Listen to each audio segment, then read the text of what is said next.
Welcome to Jana news. నేను మీ రజిత. మహేశ్వరం నియోజకవర్గం Badanpet municipal corporation 25వ డివిజన్లోని రాజీవ్ గృహ కల్ప వద్ద నూతనంగా నిర్మించిన బస్తీ దవాఖానాను డ్వాక్రా భవనాన్ని శనివారం మాజీ మంత్రి ఎమ్మెల్యే సబితా ఇంద్రారెడ్డి ప్రారంభించారు. ఈ సందర్భంగా సబితా ఇంద్రారెడ్డి మాట్లాడుతూ పేదలకు మెరుగైన వైద్య సేవలు అందించాలనే ఉద్దేశంతో మాజీ సీఎం కేసీఆర్ గ్రేటర్ హైదరాబాద్తో పాటు మున్సిపాలిటీలు, కార్పొరేషన్లలో బస్తీ దవాఖానాలు ఏర్పాటు చేశారని గుర్తు చేశారు. ఈ బస్తీ దవాఖానా ద్వారా Rajiv Gruha Kalpa, Almasguda, Jayashankar colony, MRR colony, YSR colony ప్రజలకు ఉచితంగా వైద్యం అందుబాటులో ఉంటుందని అన్నారు.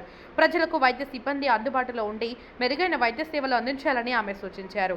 ఈ కార్యక్రమంలో మాజీ కార్పొరేటర్ ముత్యాల లలిత కృష్ణ, కార్పొరేషన్ బీఆర్ఎస్ పార్టీ అధ్యక్షుడు రామిడి రామరెడ్డి, మాజీ కార్పొరేటర్లు, బీఆర్ఎస్ కార్యకర్తలు, నాయకులు, బస్తీ మహిళలు పాల్గొన్నారు. గత ప్రభుత్వ హయాంలో పేదవాడికి విద్యా వైద్యం పేదవాడికి తీసుకురావాల సంకల్పంతో కేసీఆర్ గారు పనిచేశారు. దాంట్లో భాగంగానే వైద్య శాఖలో కానీ విద్యాశాఖలో కానీ సమూలమైన మార్పులు తీసుకొచ్చే ప్రయత్నం చేశారు.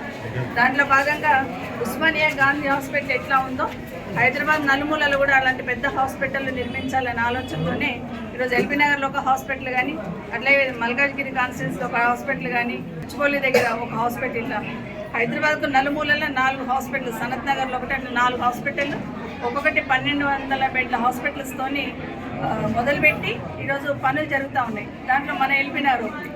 అట్లాగే చిన్న దవాఖానాలు కూడా తీసుకొని కింది స్థాయిలో బస్తీల వరకు వైద్యాన్ని తీసుకోవాలన్న గొప్ప సంకల్పంతో జిహెచ్ఎంసీలో ఉన్న సిస్టమ్ని మొత్తం కూడా అన్ని మున్సిపాలిటీలలో కూడా ఈ బస్తీ దవాఖానాలు అనే కాన్సెప్ట్ తీసుకురావడం జరిగింది. దాంట్లో భాగంగా ఒక నియోజకవర్గంలోనే, ఒక మహేష్ నియోజకవర్గంలోనే 10 బస్తీ దవాఖానాలు ఇచ్చారు. ఒక 8 అర్బన్ హెల్త్ సెంటర్స్ ఇచ్చారు. అర్బన్ పిఎస్సీలో అర్బన్ హెల్త్ సెంటర్స్ కూడా ఇచ్చున్నారు. అట్లా 18 వరకు తీసుకురావడం జరిగింది. దాంట్లో భాగంగా ఒక బడంపేటలోని ఒక పిఎస్సీ సెంటర్ ఏర్పాటు చేసుకున్నాం. బడంపేట మున్సిపల్ కార్పొరేషన్లో బాలాపూర్లో ఒక బస్తీ దవాఖానా తీసుకొచ్చాం. ఇక్కడ అల్మాస్గూడలో ఒక బస్తీ దవాఖానా తీసుకొచ్చాం. నాదర్గూడలో ఒకటి పెట్టుకోవడం జరిగింది. దాన్ని మొదలు పెట్టాల్సింది. ఇవన్నీ కూడా పేదవాడి మధ్యలోకి తీసుకొస్తే చిన్న ఒక జబ్బు వచ్చినా హాస్పిటల్ పరిగెత్తాల్సిన అవసరం, ఖర్చు పెట్టుకోకుండా ఫ్రీగా ట్రీట్మెంట్ ఇచ్చే అవకాశం ఏర్పడుతుంది. అదే ఇట్లా టెస్టులు కూడా చేయడం, బ్లడ్ టెస్ట్ అట్లాంటివి చేయడానికి కూడా స్కోప్ ఇచ్చున్నారు. సో ఈరోజు అల్మాస్గూడలో ఆ బస్తీ దవాఖానా కట్టడానికి ఎన్నో ఇబ్బందులు అయిపోయినా కూడా స్థానిక కార్పొరేటర్ లలితా కృష్ణ గారు మిగతా కార్పొరేటర్లందరూ సహకారం తీసుకొని ఆ బిల్డింగ్ని కంప్లీట్ చేసుకోవడం జరిగింది.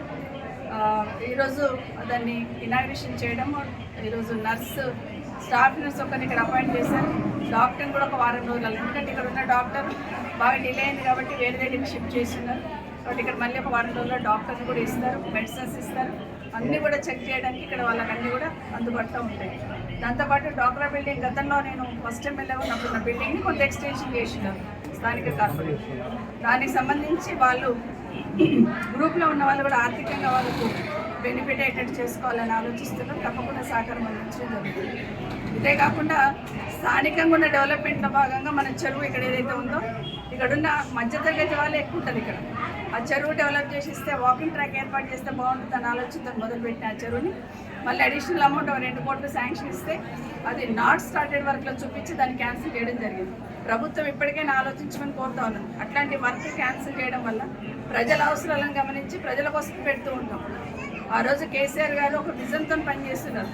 మున్సిపల్ తీసుకున్నప్పుడు మున్సిపల్లో పట్టణ పరిధి ద్వారా నిధులు ఇవ్వడమే కాకుండా ఒక్కొక్క డివిజన్ ఒక యూనిట్గా తీసుకొని పనిచేయమన్నారు. కాబట్టి ఆ రోజు చాలా గొప్పగా పనిచేసిన సందర్భం.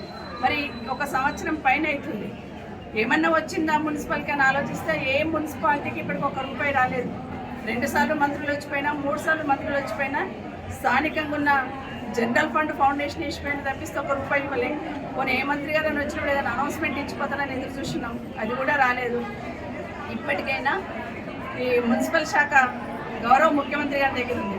ఇప్పటికైనా ఆలోచించి నిధులను ఏవైతే హోల్డ్ చేసి పెట్టినారో వాటన్నింటినీ రిలీజ్ చేయమని, ఈ ప్రాంతం రోజు దినదినాభివృద్ధి చెందుతుంది, కొత్త కాలనీలు వచ్చినాయి కాబట్టి వాళ్ళందరూ కూడా డ్రైన్స్, రోడ్సే పెట్టినాం. ఆ నిధులను కూడా మంజూరు ఇవ్వాలని ముఖ్యమంత్రి గారిని కూడా కోరుతామని ప్రభుత్వాన్ని కోరుతా ఉన్నాను. ఇదే కాకుండా గ్రామ పంచాయతీలకు కూడా సంబంధించి కూడా అదే ప్రాబ్లం. కనీసం సిబ్బందికి జీతాలు ఇవ్వలేని పరిస్థితి. సర్పంచులు పనిచేసినా కూడా కనీసం వాళ్ళకు శాలరీస్, వాళ్ళ పెండింగ్ బిల్స్ ఇవ్వలేని పరిస్థితి ఈరోజు ఈ ప్రభుత్వంలో ఉంది. 14 నెలలైనా కూడా ఎక్కడ పెండింగ్ ఉన్నాయో ఎవరికి ఇవ్వాలనే ఆలోచన ఈ ప్రభుత్వానికి కనిపించట్లేదు. ఇంకోటి ముఖ్యమైన విషయం ఏంటంటే రంగారెడ్డి జిల్లాకు సంబంధించి పాలమూరు రంగారెడ్డికి మేము మీకు జాతీయ హోదా ఇవ్వలేమన్నా కూడా ఈ ప్రభుత్వంలో చలనం లేదు. ఎందుకంటే ఆ జిల్లాకు సంబంధించి రేవంత్ రెడ్డి గారే ఉంటారు ముఖ్యమంత్రి గారు. మరి ఆ జిల్లాకు అన్యాయం జరుగుతున్నప్పుడు స్పందించాలని ప్రభుత్వానికి ధ్యాస కూడా లేదు.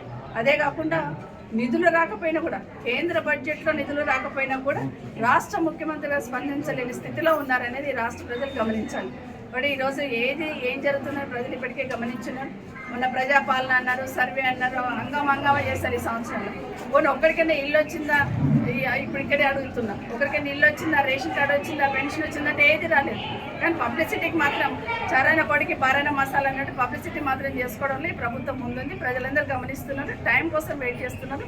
తప్పకుండా బుద్ధి చెప్తారు.